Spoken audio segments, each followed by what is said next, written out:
My name is Bryan McLaughlin. I'm 20 years old, and the medical condition that I have is methylmalonic acidemia.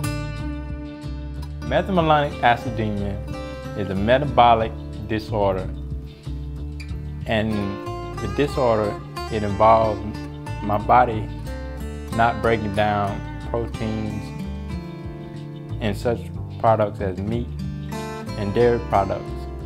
And every time that I consume these products, I become real tired. And this is what caused my stroke when I was 3 years old. I'm Bryan McLaughlin. I'm Bryan McLaughlin's mom. When he was the age of 3, he took sick one evening, and he was rushed to Rush Hospital in Meridian, and he was at that stage where he was almost going into a coma. Dr. Jimmy Isabel was his pediatrician doctor. They was going to send a helicopter over to pick him up, but it had already gone to pick up another patient. So they drove over in an ambulance to pick him up. Upon their arrival, when they got there, they came in to pick Bryan up. It was 2 guys. They was in suits, like space suits. And they came in and they began to explain to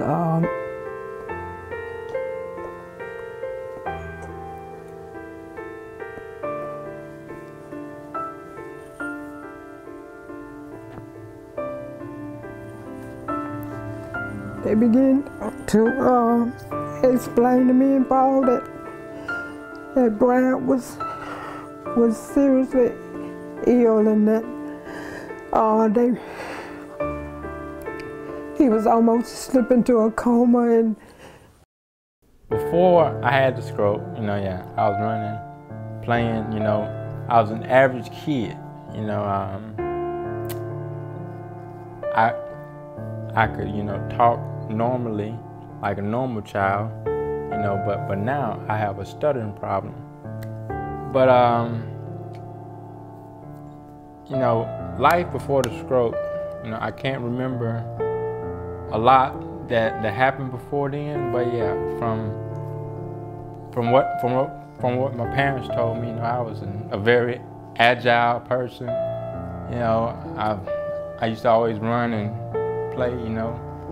I love to have fun. As a child.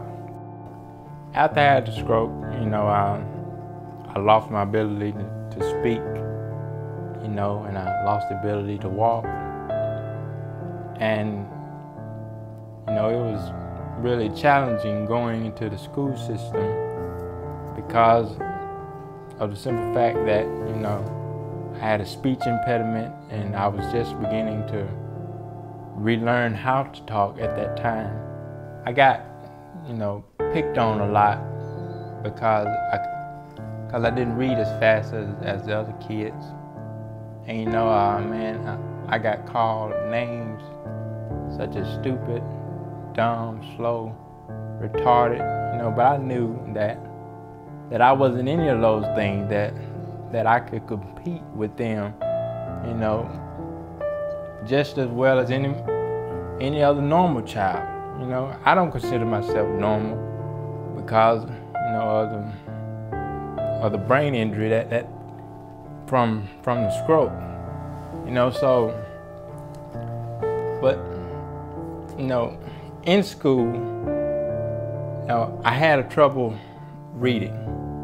Reading and math was my 2 biggest struggles. And, I had a problem with this, and my mother, she had to go and find a tutor in order for me to get help. And now I still, to this day, don't read at the same capacity as other young teenagers or young adults now.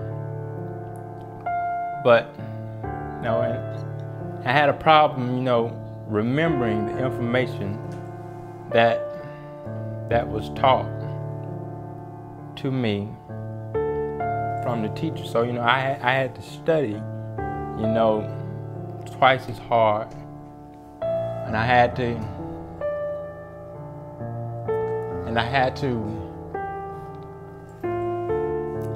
think twice as hard as any other student, because if not, I was gonna fall behind. And, you know, I never failed any grade. You know, I kept up with all the other students. You know, although I had some challenges, I had some problems, you know, and by the time I made it to high school and I graduated in 2010, you know, by that time, you know, I graduated with high honors. I graduated with a 3.46 GPA. They said so many percentage of his brains was damaged from the stroke that, you know, he wouldn't learn and, you know, have the ability to be in regular classes like the other students. But he was able to persevere through that. You know, I never let anyone tell me, you know, what I can't do, because, you know, I know that I can. You know, I know that life brings challenges. You know, everybody got different challenges, you know, but through it all, I made it. I graduated from high school. I graduated from community college, and I'm still pursuing my education. You know, it's not easy having a disability, but I manage, and I try to maintain, and I try to, you know, keep up with my schoolwork the best way that I can. My family, you know, they are one of the biggest influences in my life. You know, my mother, you know, she nursed me back to health, you know, and I thank her for that, because, you know, when I first got sick, my mother was there, my father was there.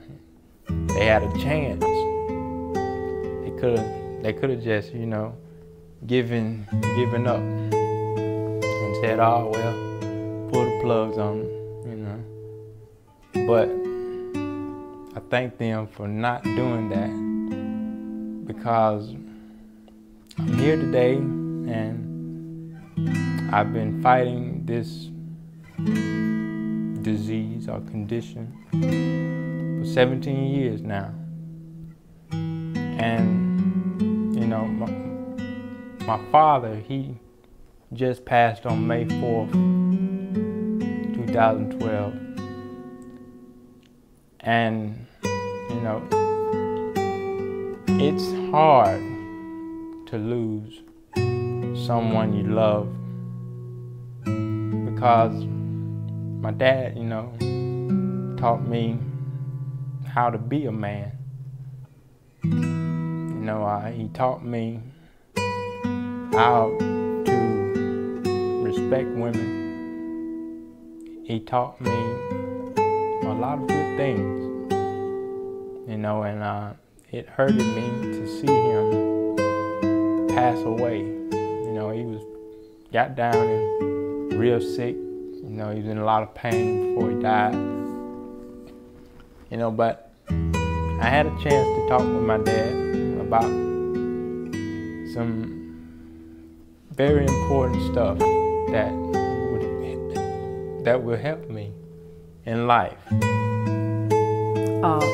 Bryan and his father, they had a great relationship.